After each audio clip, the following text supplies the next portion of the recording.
عروہ بن زبیر نے خبر دی اور انہیں عائشہ رضی اللہ عنہا نے کہ ابو حذیفہ رضی اللہ عنہ بن عتبہ بن ربیعہ بن عبد شمس محشم نے، جو ان صحابہ میں سے تھے جنہوں نے نبی کریم صلی اللہ علیہ وسلم کے ساتھ غزوہ بدر میں شرکت کی تھی، سالم بن معقل رضی اللہ عنہ کو لے پالک بیٹا بنایا اور پھر ان کا نکاح اپنے بھائی کی لڑکی ہندہ بنت ولید بن عتبہ بن ربیعہ سے کر دیا۔ پہلے سالم رضی اللہ عنہ ایک انصاری خاتون شبیہ بنت یعار کے آزاد کردہ غلام تھے،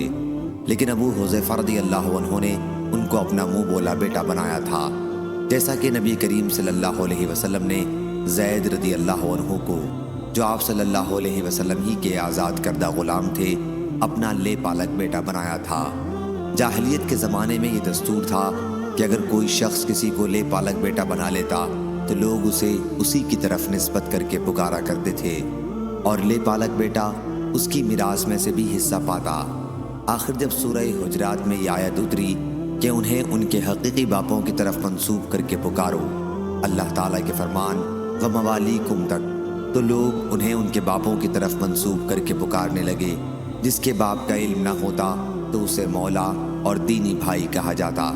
پھر سہلہ بنت سہیل بن عمرو القرشی ثم العامری رضی اللہ عنہا،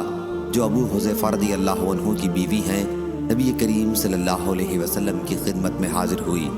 اور عرض کیا کہ یا رسول اللہ صلی اللہ علیہ وسلم، ہم تو سالم کو اپنا حقیقی جیسا بیٹا سمجھتے تھے، اب اللہ نے جو حکم اتارا وہ آپ کو معلوم ہے۔ پھر آخر تک حدیث بیان کی۔ صحیح بخاری حدیث نمبر 5088۔